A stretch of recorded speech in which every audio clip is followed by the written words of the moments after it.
হে নাজানে পাত কিহৰ পে হে চমৎকাৰে পাছে ফকা ৰয় সৰ্পগত হে মৰ্মস্থানে মাৰিল ও কৃষ্ণক খেদি খত চমৎকাৰে পাছে ফকা ৰয় সৰ্পগত তাৰপিছত সাপটোৱে কি কৰিলে ফেপাব ধৰিলে তাৰমানে ইমানে খং উঠিছে খঙতে ফপাব ধৰিলে নিজে তাৰপিছত কি কৰিলে মৰ্মস্থানে মাৰিল কৃষ্ণক খেদি খত তাৰপিছত কৃষ্ণক খেদি খুট মাৰি দিছে বুজিছেনে তে সাপটোৱে ভাবিছে যে যদি খুটে তে কৃষ্ণ কি হৈ যাব মৰি যাব হয়নে সেইকাৰণে কৃষ্ণক খুট মাৰি দি দিলে হে নাজানে পাত কিহৰ পে প্ৰভুৰ প্ৰভাৱ লাঞ্জে মেৰাই ধৰিল ও কৃষ্ণৰ সৰ্বগা কিন্তু সাপটোৱে নাজানে তেওঁ যে সৰ্বশক্তিমান তেওঁ যে স্বয়ং ভগৱান এই কথাটো সাপটোৱেও কিন্তু নাজানে কিয় নাজানে পাত কিহৰ পে প্ৰভুৰ প্ৰভাৱ পাত কি মানে পাপী কিয় পাপী হল কাৰণ তেওঁ যে নিজৰ আধিপত্য বিস্তাৰৰ কাৰণে সেই সমস্ত জীৱ জন্তুক তেওঁ মাৰি আছে হয়নে এই যে হাজাৰজনক যে মাৰিলে নিজৰ কাৰণে এইটো হ'ল মহাপাপী সেইকাৰণে কৈ দিলে নাজানে পাত কিহৰ পে প্ৰভুৰ প্ৰভাৱ লাজে মেৰাই ধৰিল কৃষ্ণৰ সৰ্বগাও আৰু শেষত কি কৰিলে কৃষ্ণৰ গাত গোটেই গাটোত মেৰিয়াই ধৰিলে এইবাৰ ভাবিছে যে বিষ এৰি দিয়াৰ পিছত কৃষ্ণৰ একো একো নাই বুজিছে না কৃষ্ণ বুলি স্বয়ং তেওঁ নাজানে ভগৱান বুলি তেওঁ নাজানে তেওঁ নিজে যে তেওঁৰে সৃষ্টিকৰ্তা সেইখিনি কথা তেওঁ নাজানে গতিকে সেইকাৰণে বিষ এৰি দিয়াৰ পিছতো কৃষ্ণৰ যেতিয়া একো নহল তেতিয়া তেওঁ কৃষ্ণৰ গাতে এইৰকম মেৰিয়াই ধৰিলে এতিয়া যেনেকৈ কৰি অজগৰে এই জীৱ জন্তু বিলাকক মেৰিয়াই ধৰি চিকাৰ কৰে ঠিক তেনেকৈ কৰে এই কালীন দিনাও কৃষ্ণক মেৰিয়াই ধৰিলে হে ৰাম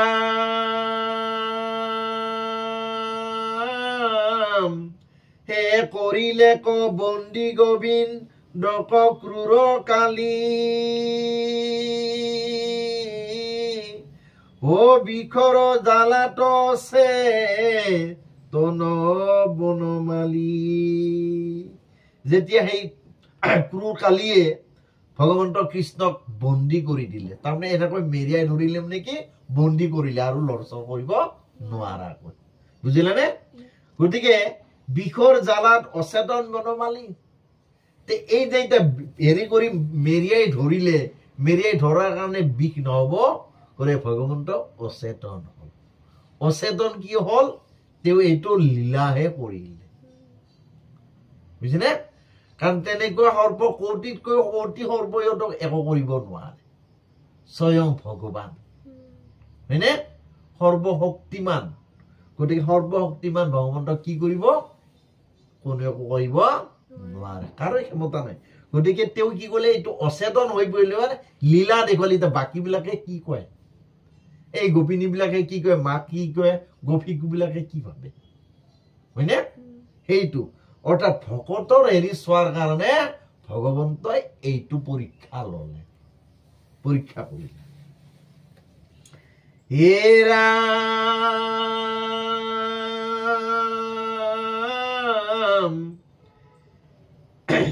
হে দশন নিষ্পান প্ৰাণ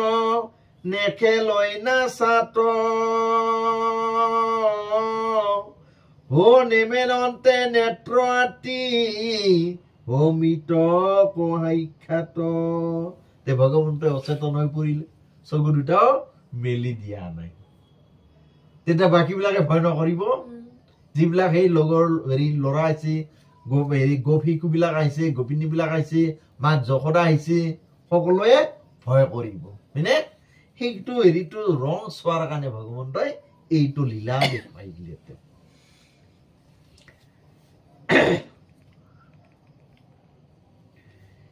হে এক চেষ্টা নাহি নাহি নলাৰ অন্ত হাত ভৰি ও বিষ লাগি হদতে ও থাকিল প্ৰভু পৰি গতিকে ভগৱন্ত এইবাৰ কি কৰিলে একো চেষ্টা কৰা নাই সেই সাপটোৱে যে মেৰিয়াই ধৰিলে সেই মেৰিয়াৰ পৰা আঁতৰি যোৱাৰ বাবে ভগৱন্ত একো চেষ্টা কৰা নাই মাত্ৰ অচেতন ৰূপত তেওঁ পৰি থাকিলে অচেতন ৰূপত তেওঁ পৰি থাকিলে সেইকাৰণে ক'লে একো চেষ্টা নাহি নলাৰ অন্ত হাত ভৰি বিষ লাগি হদতে থাকিল প্ৰভু পৰি গতিকে বিষ লাগি সেই হদতে ভগৱন্তই পৰি থাকিলে হে দেখি সখী গোপগণে কৃষ্ণৰ বিলাই হে অন্তৰিক্ষ ধাতু তথা দিয়া আছে চাই তেতিয়া সকলোৱে দেখা পালে যে হে প্ৰভু ভগৱন্ত কি বিলাই হে ভগৱন্ত এতিয়া তেওঁলোকে ভাবিছে কৃষ্ণ এতিয়া মৰিব কাৰণ কৃষ্ণ এতিয়া তৎভত নাপাই পৰি আছে বুজি না তেওঁলোকে এইটো মনতে ভাবিলে মনতে ভাবি কি কৰিলে এতিয়া ভগৱন্তক তেওঁলোকে ৰক্ষা কৰিব লাগিব নহয় সেইকাৰণে কৰিলে কি ভক্তৰ কাম হ'ল ভগৱানৰ অস্তিত্বৰ দৰ্শন আৰু ভগৱানৰ কাম হ'ল ভক্তক ৰক্ষা কৰা গতিকে এতিয়া কি কৰিলে তেওঁলোকে ভক্তসকলে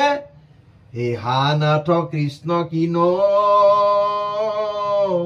ও মিলিল বিপাক হে মাৰিলা আপুনি প্ৰভু ও জীয়াই আমাক তেওঁলোকে প্ৰাৰ্থনা কৰিবলৈ ধৰিলে গোপিকু বিলাকে আৰু গোপিনী বিলাকে ভগৱন্তক অচেতন হৈ পৰি থকাৰ কাৰণে ভগৱন্তকে প্ৰাৰ্থনা কৰিবলৈ ধৰিলে কি বুলি যে হা নাথ কৃষ্ণ কিনো মিলিল বিপাক যে হে প্ৰভু কৃষ্ণ কি বিপদ মিলিল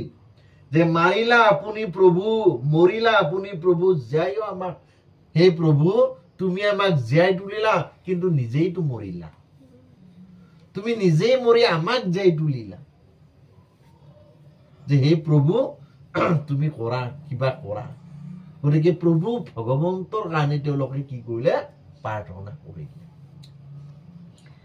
হে টমাট অৰ্পিল পত্নী পুত্ৰ অৰ্থ স্বামী হে তুমি অবিহনে কেনে জীৱ আমি আৰু কি ক'লে কি বুলি প্ৰাৰ্থনা কৰিছে যে টমাট অৰ্পিল পত্নী পুত্ৰ অৰ্থ স্বামী যে তোমাৰ চৰণত আমি সকলো অৰ্পণ কৰিলো আমি পত্নী অৰ্পণ কৰিলো পুত্ৰ অৰ্পণ কৰিলো অৰ্থ অৰ্পণ কৰিলো আমি সকলোৱে অৰ্পণ কৰিলো স্বামী অৰ্পণ কৰিলো তুমি অবয়ন একেনে এভজি আমি তুমি যদি নাথাকা তুমি যদি মৰি যোৱা আমি কেনেকৈ জীয়াই থাকিম সেই বুলি ভগৱন্তক তেওঁলোকে প্ৰাৰ্থনা কৰিবলৈ ভগৱন্তক ৰক্ষাৰ্থে বুজি পালে নে ভগৱন্তক ৰক্ষাৰ্থে তেওঁলোকে প্ৰাৰ্থনা কৰিবলৈ ইয়াৰ অৰ্থ এইটোৱে যে ভগৱন্ত এইটো পৰীক্ষাহে কৰি চালে যে মোৰ এই বেৰি দেখি দুখ দেখি ভকত ভৱস্তইনো কি ভাবে কি কয় তে ভগৱন্তই মাত্ৰ এইটোৱেই বিচাৰে যে হেবাটো মই ভগৱন্তই আমাৰ কাৰণে চাইছে ভগৱন্তই আমাৰ কাৰণে তেওঁ কৃপা কৰিছে গতিকে তেওঁৰ কাৰণেও আমি সেৱাটো আগবঢ়াব লাগে হয় কি নহয় সেইকাৰণে ভকতে কি কৰে সেইটো তেওঁ চাইছে ভকতৰ পৰীক্ষা কৰিছে লৈছে কৃষ্ণ হে ৰাম হি বুলি গপচয় অচেতন ভৈল ও পৃথিৱীত পৰি মহা মৰ্মে মুচা গৈল ভগৱন্ত কৃষ্ণৰ এই হেৰি দেখি বিপত্তি দেখি তেওঁলোকে ভগৱন্ত কৃষ্ণক প্ৰাৰ্থনা কৰি তেওঁলোকে নিজ মূৰ্ছা খাই পৰিব মাটি কাৰণ তেওঁলোকৰ মনত ইমান দুখ লাগিছে ইমান বেয়া লাগিছে তেওঁলোকে নিজেও আৰু হেৰি থাকিব নোৱাৰিলে বুজি পালানে হে নিখেষ্ট বুজি পালানে হে নিখেষ্ট কৃষ্ণক দেখি হে যত গৰু গাই প্ৰৱেশিলা ভয়হকে সতিন কণা খাই তেতিয়া সমস্ত ভগৱন্ত কৃষ্ণ এনেকুৱা হেৰি দেখা পায় তে সমস্ত গৰুবিলাকক ঘাঁহ নাখাই তেওঁলোকে কি কৰিলে প্ৰৱেশ কৰিলে প্ৰৱেশিলা ভয়কে তৃণকো নাখায় সেই গৰুবিলাকৰ মনতো ভয় হ'ল যে যিজন কৃষ্ণই আমাক বচালে যে এই হেৰি হ্ৰদৰ পানী খাই আমাৰ মৃত্যু হ'ল মৃত্যু হোৱাৰ পিছত সেইজন ভগৱান কৃষ্ণই আমাক বচালে আমাক জীয়াই তুলিলে আৰু এতিয়া নিজে মৰি থাকিলে গতিকে এই ভয়ে গৰুবিলাকৰ মনত দুখ দিছে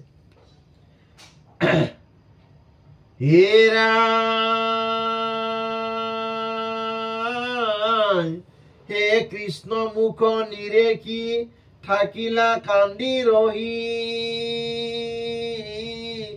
হে চকুৰ লটক ধাৰা ও দণ্ডে যাই বহি কৃষ্ণ মুখ নিৰেখি থাকিলা কান্দি ৰহি গতিকে সকলোৱে কৃষ্ণৰ পিনে চাই কান্দি কান্দি থাকিল কৃষ্ণৰ পিনে চাইয়ে কান্দি থাকিল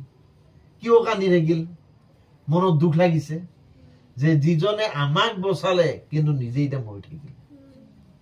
গতিকে তেওঁৰ কাৰণে কান্দিবই হয়নে সেইকাৰণে সমস্ত শিশুবিলাকে গোপিনীবিলাকক ভগৱন্ত কৃষ্ণৰ বাবে কান্দি থাকিলে তেওঁলোকৰ কৰিবৰ আৰু একো নাই কি কৰিব কান্দাত বাহিৰে হয়নে সেইকাৰণে কান্দি থাকিলে কৃষ্ণ দুখত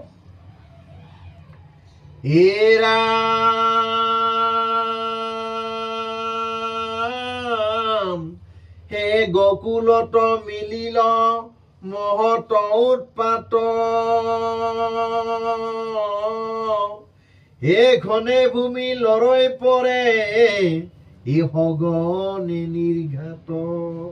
এইপিনে গকুলত সেইটো হৈছে ঘনে ভূমি লৰৈ পৰে সঘনে নিৰ্ঘাত তাৰমানে ভূমি মানে মাটিবিলাকক কি কৰে লৰচৰ হবলৈ ধৰিলে কিয়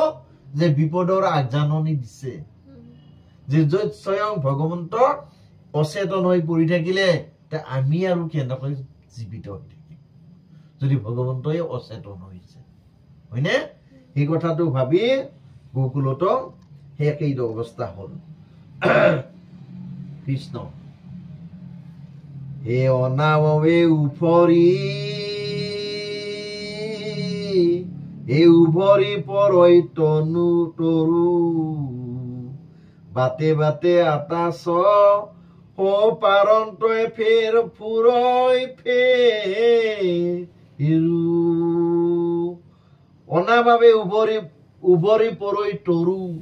তে উভৰি পৰিছে তৰু গছ গছনিবিলাকে হেৰি কৰি পৰিলে কিয় পৰিলে নিশ্চয় বিপদ আহি উপস্থিত হ'ল কাৰণ স্বয়ং কৃষ্ণই নাই তে আমি আৰু কেনেকৈ থাকিম হয়নে গতিকে সেইকাৰণে কি কৰিলে এইটো তাতেও ইংগিত দি দিলে যে অনাভাৱে উভৰি পৰৈ তৰু বাটে বাটে আতাচ পাৰন্তে ফুৰৈ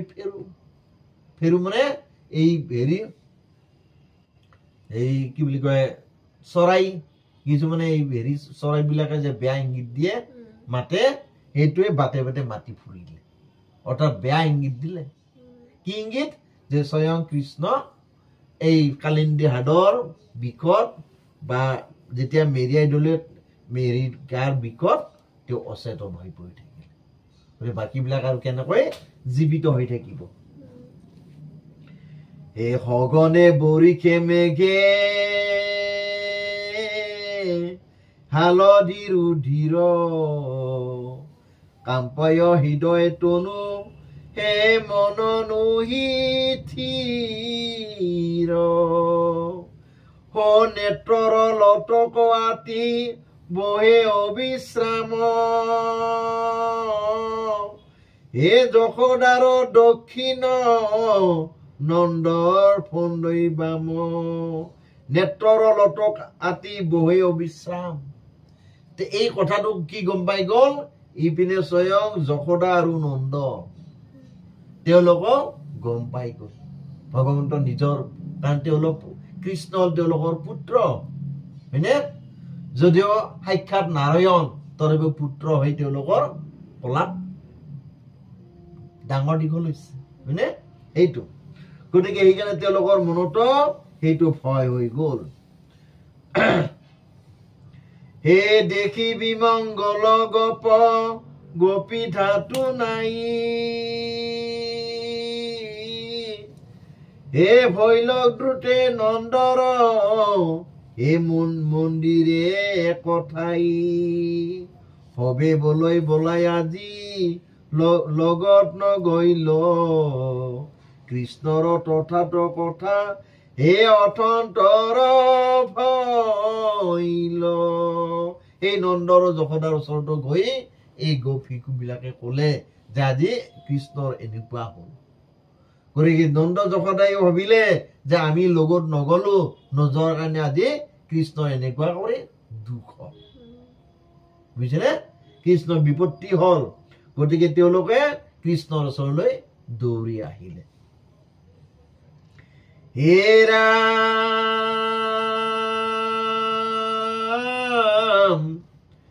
হে ঘৰৈত উৎপাত সাক্ষাৎ যেন কৈ হে প্ৰাণবন্ধু মাধৱ মৰিলে মনে লৈ গতিকে ইয়াৰ উৎপাতত তেওঁলোকে ভাবিলে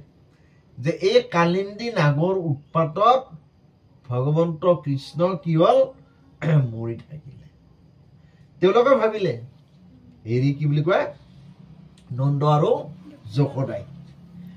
যে ঘৰৰ উৎপাত সাক্ষাতে ঘৰৈত উৎপাত সাক্ষাতে যেন কৈ প্ৰাণবন্ধু মাধৱ মৰিল মনে লৈ তেওঁলোক মনতে ভাবিলে যে কৃষ্ণয়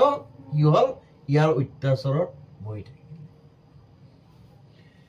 এই বুলি হকে কত এই দুখে অচেতন কৃষ্ণক দেখিতে প্ৰবে পখিলা বৃন্দাবন সেইকাৰণে কৃষ্ণৰ ওচৰলৈ কৃষ্ণক চোৱাৰ অৰ্থে সকলোৱে দৌৰি আহিলে বৃন্দাবনলৈ গোকুলৰ পৰা বৃন্দাবনলৈ চবেই দৌৰি আহিলে যিমান আছে সকলোৱে দৌৰি আহিলে সেই কৃষ্ণক চোৱাৰ বাবে হে গোবিন্দে হে সবাৰ জীৱন মন প্ৰাণ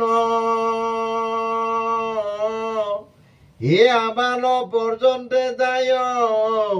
অতি যি নিজ থান তেওঁলোকে মনতে হেৰি কৰিছে যে গোবিন্দে সবাৰ জীৱন মন প্ৰাণ যে এই কৃষ্ণই আমাৰ সকলোৰে প্ৰাণ কৃষ্ণই যদি আমাৰ এৰি গুচি যায় তেতিয়াহ'লে আৰু বাকীবিলাক আমি কেনেকৈ থাকিম গতিকে সেইকাৰণে বোলে গোবিন্দে সবাৰ জীৱন মন প্ৰাণ আবাল পৰ্যন্তে যায় তেজি নিজৰ থান আমাক যদি এৰি গুচি যায় নিজৰ থানলৈ তেতিয়াহ'লে আমি আৰু কেনেকৈ থাকিম হা কৃষ্ণ কৃষ্ণ বুলি হে পাছে উচ্চাৰে বচন নন্দ যশোদাৰ আতি হৰিলে চেতন হা কৃষ্ণ কৃষ্ণ বুলি পাছে উচ্চাৰে বচন তে নন্দ যশোদাই কি কৰিলে হা কৃষ্ণ হা কৃষ্ণ হা কৃষ্ণ মোৰ পুত্ৰ কৃষ্ণ কৃষ্ণ কৃষ্ণ বুলি তেওঁলোকে দুখতে কান্দিবলৈ ধৰিলে যেতিয়া দুখতে কান্দিবলৈ ধৰিলে নন্দ যশোদাৰ আতি হৰিল চেতন তেতিয়া কান্দি কান্দি কান্দি সেই নন্দ যশোদাৰ তেওঁলোকৰ চেতনা নোহোৱা হৈ গ'ল তেওঁলোকে পৰি থাকিল যে মানুহৰ যেতিয়া অতিপাত দুখ লাগে তেতিয়া কি হৈ যায় মূৰ্ছা যায় হয়নে মূৰ্ছা যায় মানে চেন্স নোহোৱা হৈ যায় পৰি থাকে অতিপাত হেৰি লাগি তে এই নন্দ যশোদাৰ একেই অৱস্থাই হ'ল কৃষ্ণ হে ৰাম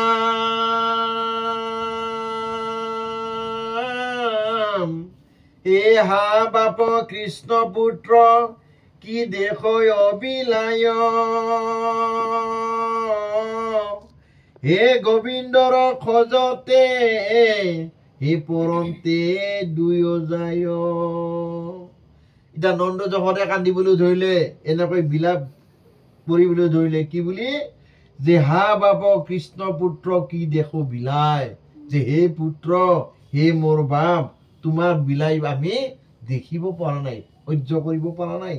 গোবিন্দৰ খোজতে পৰন্তে দুয়ো যায় এতিয়া এনে বুলি তেওঁলোকে নন্দ আৰু যশোদাই সেই গোবিন্দক বিচাৰি বিচাৰি আহি কান্দি কান্দি গোবিন্দৰ ওচৰলৈ আহিছে সেই লগতে চলন্ত বল হে মনত আচন্ত জানি কৃষ্ণ প্ৰভাৱক একন তেওঁলোকে ভগৱন্ত কৃষ্ণৰ প্ৰভাৱ শক্তিৰ কথা তেওঁলোকে একো মনলৈ আনা নাই তেওঁলোকে এইটো চিন্তা কৰা নাই যে এই সৰু ল'ৰাটোৰ শক্তি কিমান এই সৰু ল'ৰাটোৰ অপাৰ শক্তি এইখিনি কথা তেওঁলোকে চিন্তা কৰিব পৰা নাই কিয় পৰা নাই একমাত্ৰ যে নিজৰ পুত্ৰৰ মমতা তেওঁ হল আমাৰ পুত্ৰ গতিকে পুত্ৰক ৰক্ষাৰ অৰ্থে পুত্ৰৰ দুখত তেওঁলোকে দুখিত হৈ তেওঁৰ ওচৰলৈ দৌৰি আহিছে কিন্তু তেওঁ যে সৰ্বশক্তিমান তেওঁক যে কোনো একো হেৰি কৰিব নোৱাৰে এইখিনি কথা গম পোৱা নাই বুজিছেনে এই হেৰি হলে গতিকে এই গোবিন্দৰ খোজতে পৰন্তে দুয়ো যায় এই লগতে চলন্ত বল মনত হাসন্ত জানি কৃষ্ণ প্ৰভাৱ একন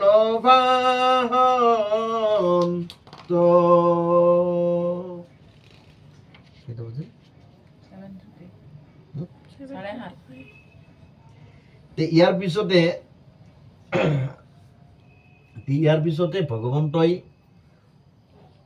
কৃষ্ণই দেখিলে তেওঁতো এইটো মাত্ৰ ভাওহে ধৰি আছে কাৰণ সৰ্বশক্তিমান গোটেই জগতৰ স্বামী প্ৰভু ভগৱন্তক মাৰন্তা কোন আছে হয় কি নহয় যিয়ে সৃষ্টিৰ আধাৰ যিয়ে পালনকৰ্তা যিয়ে সৃষ্টিকৰ্তা যিয়ে সংহাৰকৰ্তা সেইজনৰ প্ৰভাৱ সেইজনৰ শক্তি অপাৰ শক্তি গতিকে সেই অপাৰ শক্তিৰ কথাও তেওঁলোকে পাহৰি গৈছে মাত্ৰ মায়াৰ বাবে মমতাৰ বাবে গতিকে ভগৱন্ত এই যে হেৰিৰ বিলাই দেখি যে ভক্তৰ বিলাই দেখি যে নন্দ যশোদা তেওঁৰো পৰম ভক্ত ভগৱানৰ ভক্ত কৃষ্ণৰ ভক্ত গোপীবিলাক কৃষ্ণৰে ভক্ত গোপিনীবিলাক কৃষ্ণৰে ভক্ত কৰে ভক্তই যেতিয়া ভকতে যেতিয়া দুখ কৰি কান্দি আছে গতিকে ভকতৰ দুখত ভগৱন্তই কি কৰিলে চকু মেলি চালে বুজিছেনে ভগৱন্তই চকু মেলি চালে তে চকু মেলিছে ইয়াৰ পিছৰখিনি মই হেৰি কৰি কৈ দিছো তে চকু মেলি চাই এই যে সাপটোৱে মেৰিয়াই ধৰিছে কৃষ্ণক তেওঁ একেবাৰে কি কৰিলে পুৰা এঙামুৰি দি সাপটোক তাৰ পৰা আঁতৰাই পঠাই দিলে যে যেতিয়া কৃষ্ণই এঙামুৰি দিলে সেই সাপটোক কৰবাত গৈ চিটিকি পৰিল বুজিছে না কৰবাত গৈ চিটিকি পৰিল কৰবাত গৈ চিটিকি পৰাত তেতিয়া ভগৱন্ত কৃষ্ণই তেতিয়া সেই সাপৰ ফণাৰ ওপৰত উঠিছে সাপৰ ফণাৰ ওপৰত উঠি এটাৰ পৰা এটালৈকে তেওঁ দৌৰি আছে যিটো ফণাত উঠিছে সেইটো ফণাই ডাউন হৈছে সি আৰু উঠিব পৰা নাই এইটো ফণাৰ পৰা এইটো ফণালৈ গৈছে এইটো ফণাত খোজ দিয়াৰ লগে লগে সেই ফণাটো তললৈ পৰি গ'ল সি আৰু উঠিব নোৱাৰিলে এনেকৈ হাজাৰটা ফণাত ভগৱন্তই দৌৰি আছে যেতিয়া ফণা আৰু উঠিব পৰা নাই সাপটো দুৰ্বল হৈ গ'ল তে ভগৱন্ত কৃষ্ণৰ এই ৰূপটো হঠাতে দেখা পাই এই গোপিকুবিলাক গোপিনীবিলাক আৰু নন্দ যশোদাই আচৰিত হৈ গ'ল তে অলপমান আগতে তেওঁ মূৰ্ছা হৈ আছিল অচেতন হৈ আছিল এতিয়া সেই বিষাক্ত সৰ্পক তেওঁ কি কৰিলে নিধন কৰি দিলে কাৰণ সাপৰ মূৰত উঠিছে যেতিয়া সাপটো আৰু ক্ষমতা নাই আৰু উঠাৰ কাৰণে বুজিছেনে সেই শেষৰ কথাখিনি মই কৈ দিছো শেষত কি কৰে তে সাপটোৱে দেখিলে যে মোক এনেকুৱা কৰি মানে হিৰ নত কৰা আজিলৈকে কোনো প্ৰাণীৰ সৃষ্টি হোৱা নাই গতিকে এইজন সাধাৰণ মনুষ্য নহয় যদিও সৰু ল'ৰা সাধাৰণ মনুষ্য নহয় সেইকাৰণে সাপটোৱে ভগৱন্ত কৃষ্ণৰ চৰণত হিৰ নত কৰি প্ৰাৰ্থনা জনালে বুজিনে হিৰ নত কৰি প্ৰাৰ্থনা জনালে তাৰমানে তেওঁৰ চৰণত অভয় চৰণত তেওঁ হেৰি লয় তেতিয়া সাপটোক তেওঁ মুক্তি দি দিয়ে ভগৱন্ত কৃষ্ণ তে ইয়াৰ পিছৰখিনি সেইখিনিয়ে গতিকে আমি এইখিনিতে শেষ কৰি দিলো এতিয়া হে হা বাপ কৃষ্ণ পুত্ৰ কি দেখ বিলাই হে গোবিন্দৰ খোজতে হে পৰন্তে দুয়ো যাই লগতে চলন্ত বল মনত হাসন্ত জানি কৃষ্ণ প্ৰভাৱক এক নভাসন্ত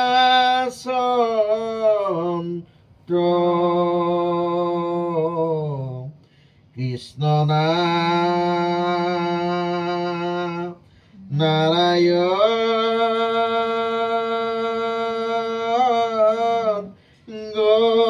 গোবিন্দ হীরাম কৃষ্ণ কৃষ্ণ হরি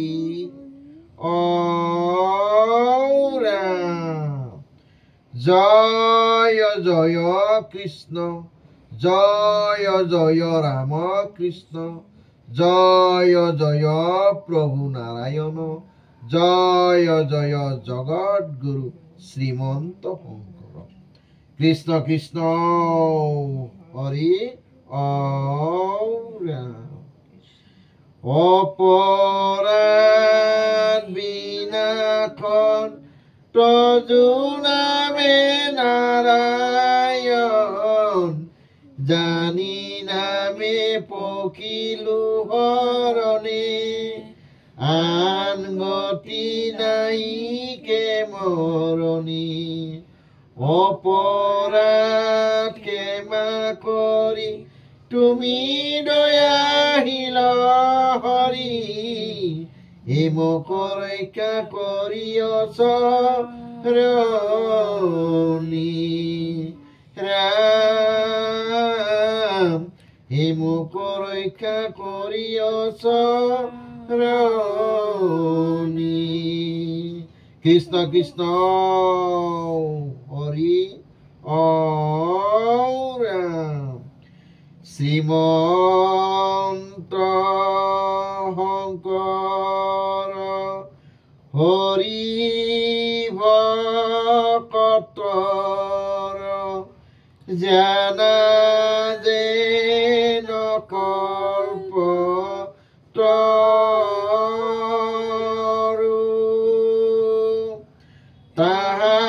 তাহান্ত বিনাই নাই নাই নাই আমাৰ পৰম গুৰু ৰাম তান্ত বিনাই নাই নাই নাই আমাৰ পৰম গুৰু কৃষ্ণ কৃষ্ণ হৰি ৰাম কৃষ্ণ কৃষ্ণ দেখা পাত লোৱাৰ ন